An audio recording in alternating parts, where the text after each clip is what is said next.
Setelah lama merek ini tidak ada pergerakan di kelas motorsport 10 cc, tiba-tiba dia datang dengan gebrakan baru. Memang sih agak underrated karena desainnya kurang ikutin tren saat ini dan juga mesinnya hanya 1 silinder nih. Namun tahan dulu penilaian buruk kalian karena motor ini sebenarnya hadir juga dengan banyak kelebihan bagus dan juga banyak fitur yang menarik nih. Lantas apa yang ditawarkan sama motor ini untuk melawan banyak rival-rival di kelasnya? Yuk, bersama-sama kita bahas bareng-bareng. Ini dia Suzuki Gixxer SF250.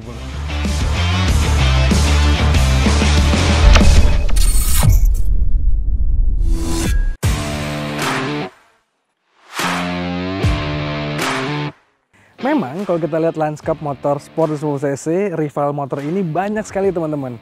Ada yang 1 silinder, 2 silinder, sampai 4 silinder. Tapi karena ini bermesin silinder tunggal, jadi praktis dia hanya melawan beberapa nih, yaitu KTM RC 250 dan juga Kawasaki Ninja 250 SL atau RR Mono. Motor ini hadir dengan desain yang ikonik, tapi dengan harga yang lumayan oke di kelasnya. Motor ini dibanderol dengan harga Rp49.300.000. Tadi gue ngomongin desain sedikit, tapi kita akan bedah satu persatu. Pertama kita lihat dari depannya dulu.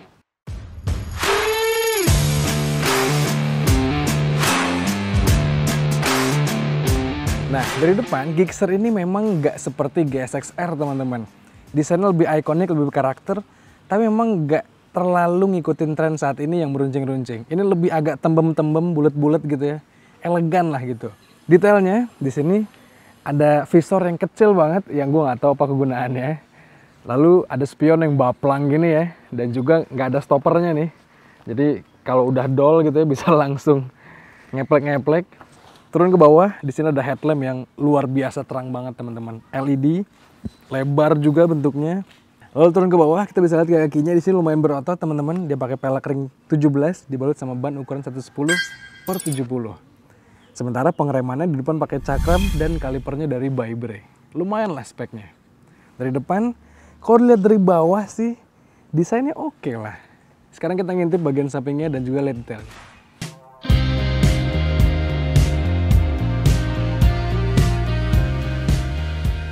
Nah, dari samping baru kelihatan teman-teman motor itu dimensinya lumayan gambot. Kalau kita bandingkan dengan Kawasaki Ninja RR Mono 2.5 SL itu, dimensinya memang lebih panjang, lebih lebar, dan juga lebih tinggi sedikit. Nah, siluetnya kerasa gambot banget di depan teman-teman. Apalagi ikonik banget ya liver yang ini tuh.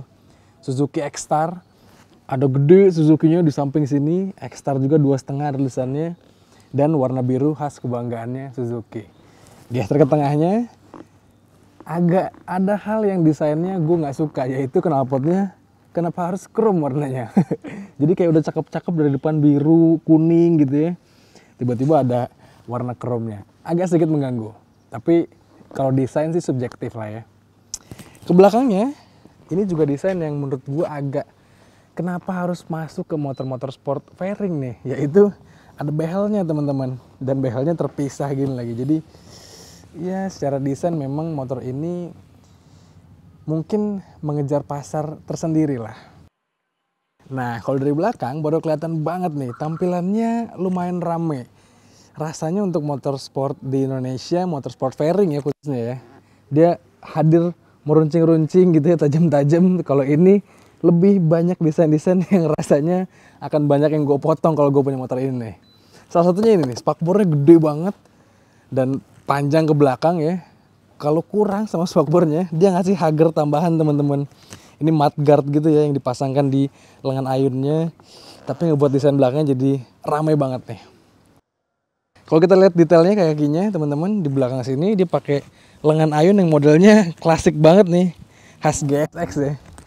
Kotak gitu aja. Untuk peleknya di belakang dia pelek ring 17 juga sama kayak depan. Tapi dibalut dengan ban yang lebih tebal.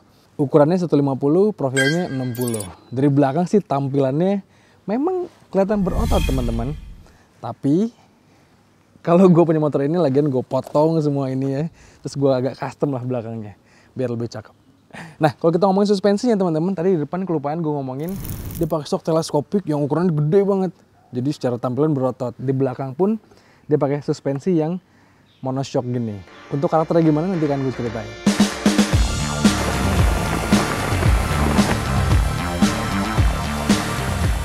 Lanjut, kita akan bedah mesinnya teman-teman. Tapi sebelumnya kita nyalain dulu motornya. Nih, dia masih pakai kunci biasa ya, belum keyless kayak GSX yang sekarang. Terus juga panel instrumen clusternya digital, tapi agak mirip-mirip sama GSX series nih teman-teman. Lumayan banyak informasinya, ada shift light juga, jadi kalau lagi ngebut bisa kelihatan tuh harus pindah gigi. Oke, kita nyalain aja motornya nih. Oke.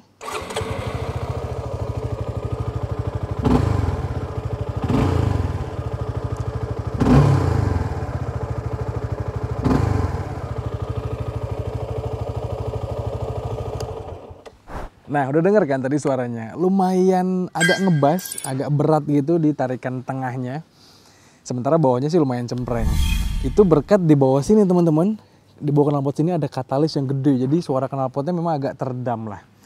Tapi suaranya lumayan ngebas, khas mesin 250 cc dan lumayan oke lah walaupun dia pakai knalpot standar. Nah, kalau kita ngomongin mesinnya teman-teman, ini adalah mesin yang SHC 250 cc pastinya yang tadi gue bilang 1 silinder. Gak pakai pendingin cairan atau radiator, jadi dia pakai oil cooler. Dan mesinnya ini adalah mesin yang overbore. Jadi ukuran diameter pistonnya lebih besar dibanding jaraknya. Dan ngebuat mesinnya ini jadi asik banget di putaran menengah ke atas. Meski demikian, mesin 1 silinder ini ngebuat tenaga di bawahnya pun tetap ngisi. Jadi untuk dipakai harian, dipakai di perkotaan, mesinnya ini rasanya pas banget nih.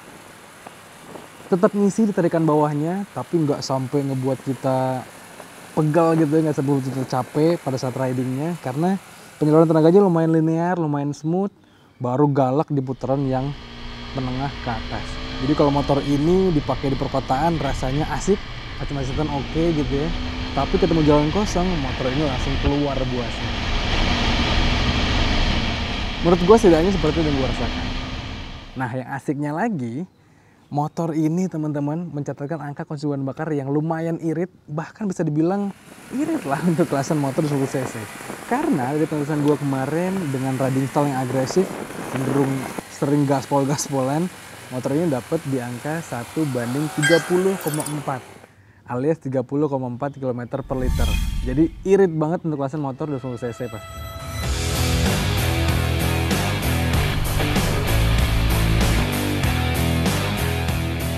Lantas kritik gue apa sih terhadap mesinnya ini? Kalau menurut gue yang harus gue kritisi adalah mesinnya ini di putaran yang atas, di putaran yang tinggi banget ketika dia menggerung gitu ya. Ada getaran yang terasa khususnya di area footstep nih. Jadi kalau kita berlama-lama di putaran tinggi, kaki itu berasa getar banget gitu ya. Dan itu agak kurang nyaman sebenarnya. Selain itu, figur tenaga dari Gixxer ini rasanya nggak sebuas rival-rival di kelasnya. Apalagi dengan bobot yang besar, ngebuat power to weight rasionya semakin kurang sebaik rival-rival di kelasnya. Kurang lebih kayak gitu untuk mesinnya.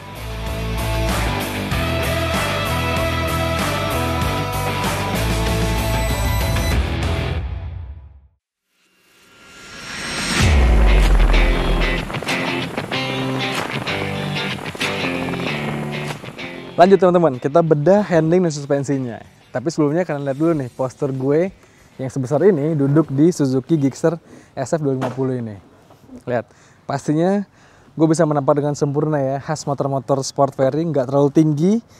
Dan yang paling asik dari motor ini adalah, yang gue rasakan motor ini tuh posisi duduknya nyaman banget teman-teman. Di kelasnya rasanya nggak ada motor sport fairing yang punya jok setebal ini nih. Nih, joknya tebal banget dan juga empuk. Gak hanya untuk jok pengendaranya ya, tapi untuk penumpangnya pun lumayan nyaman nih. Jadi kalau kemarin gue bawa boncengan, rasanya juga tetap nyaman. Kalaupun gue bawa tas teman-teman, duduk di sini tuh gak bikin gampang pegel. Posisi tangannya lumayan tinggi, walaupun dia tetap clip on gitu ya. Tapi ngebuat tangan jadi gak gampang pegel, ngebuat pundak gak gampang pegel juga, pinggang pun juga enggak. Jadi memang ini salah satu kelebihan dari Gixxer SF250 ini. Posisi duduknya nyaman banget, nggak gampang bikin kita pegel. Dan rasanya riding pakai motor ini pun dibawa touring kemanapun rasanya siap gue nih. Terus kalau untuk handling lainnya teman-teman, memang motor ini bobotnya lumayan berat lah. Suzuki mencatat motor ini bobotnya di 161 kg. Berarti 10 kg lebih berat dibandingkan rivalnya yaitu Kawasaki Ninja RR Mono. Dan itu ngebuat yang tadi gue bilang ya, power to weight ratio-nya semakin nggak sebaik rivalnya. Tapi dengan bobot seberat itu memang agak menyulitkan ketika parkir atau ketika merayap lah. Kalau udah di jalan, motor ini handlingnya oke nih teman-teman. Dibawa meliak-liuk, dibawa bermanuver, motor ini tetap nurut dan juga tetap asik.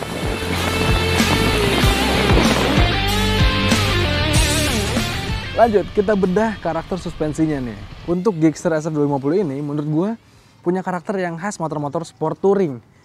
Dia nggak sport banget gitu ya, yang karakternya biasanya lumayan keras, lumayan firm, enak dipakai manuver gitu ya. Kalau ini setelannya masih lumayan empuk nih teman-teman. Jadi untuk melibas jalan berlubang, melibas polisi tidur, motor ini tuh nggak bikin kita gimana-gimana handlingnya lah gitu. Tapi jadinya dampaknya ketika kita iseng cornering atau bermanuver pakai motor ini, rasanya jadi geol-geol, jadi kurang pede ketika mengendalikannya.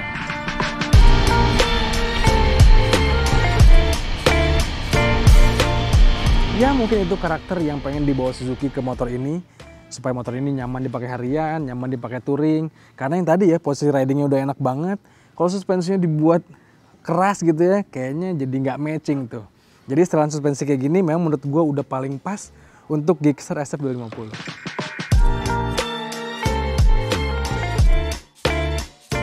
Terakhir nih teman-teman, setelah tadi kelebihan dan kekurangan gue kasih tahu, terakhir kita bedah fiturnya. Motor ini dilengkapi dengan beragam fitur yang kekinian lah. Kayak lampu utama udah pakai LED, lampu belakang pun LED, desainnya cakep. Terus instrumen clusternya, yang tadi gue bilang digital, desainnya pun oke, informasi lumayan lengkap. Dan motor ini dibekali dengan rem ABS, jadi lumayan komplit lah ya untuk di kelasnya. Lantas, menurut kalian gimana teman-teman? Dengan harga yang hampir 50 juta, ini yang ditawarkan Suzuki untuk motor sport kelas 20cc 1 silinder. Menurut kalian gimana? Kira-kira apakah desain yang ikonik ini, mesin yang lumayan bertenaga dan juga posisi berkendara yang asik ini rasanya layak untuk menggantikan motor sport 250cc punya kalian? Coba kalian sampaikan di komentar di video kali ini. Dan seperti biasa, jangan lupa untuk baca selengkapnya di kanal Detik Oto dan tonton video dari kami di kanal 20 Detik dan juga kanal YouTube Detik Oto. Jangan lupa untuk subscribe juga ya. Kalau gitu sekian ya teman-teman, gue pamit. Stay safe dan bye-bye.